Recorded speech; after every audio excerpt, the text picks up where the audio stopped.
Mimar Sinan'ın eseri olan Kuşkonmaz Camii, yani Şemsi Paşa, Üsküdar'dan Kız Kulesi'ne giderken, deniz kıyısında bulunmaktadır. Kuşkonmaz Camii'nin yapım hikayesi ise ilginçtir. Hikayesinin perde arkasında ise, titizlik ve mükemmelliyetçi yapı vardır. Tam da Mimar Sinan adına yakışır bir eser, 1580'de ibadete açılmıştır.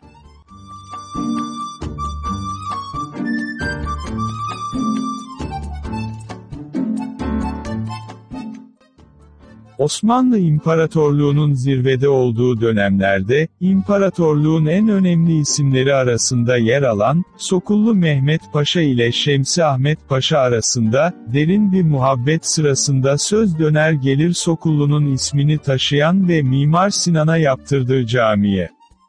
Mimar Sinan, dehasının izlerini taşımakta olan, Fatih'teki Sokullu Mehmet Paşa Camisi için.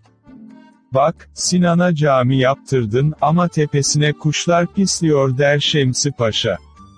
Ve, "Gökyüzüne açık olan her mekan kuşlardan nasibini alır" diye yanıtlar Sokullu. O dönemde paşaların cami yaptırması adetten olduğu için, sıra gelir Şemsi Ahmet Paşa'ya.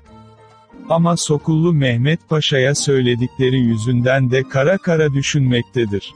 Hedef, adından söz ettirecek, kuşların pislemediği bir cami. Bunu başarabilecek kimdir? Tabii ki Mimar Sinan. Derdini anlatır Sinan'a ve alır istediği cevabı.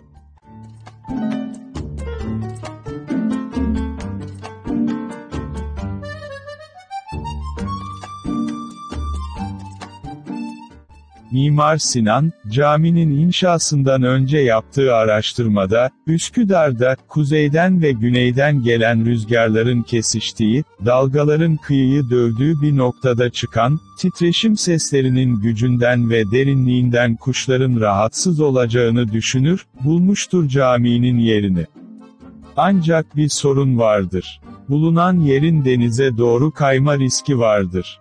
Böyle bir yer bulunmuş, dinler mi artık risk filan Şemsi Paşa.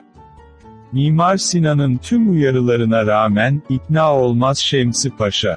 Ve 1580 yılında, en küçük Sinan yapısı olarak alır tarihteki yerini Şemsi Ahmet Paşa Camii.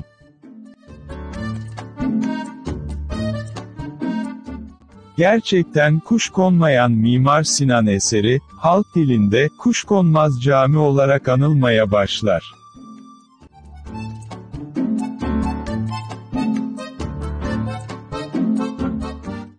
Şu anda caminin hemen yanındaki denizi doldurma ve orayı yaya alanı yapma projesi var.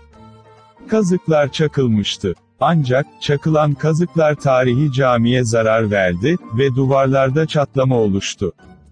Profesör Doktor İlber Ortaylı, Kuşkonmaz Camii'nde inceleme yaptı ve şu açıklamada bulundu. "Burayı genişletecekler, sonra oturup çay içecekler herhalde.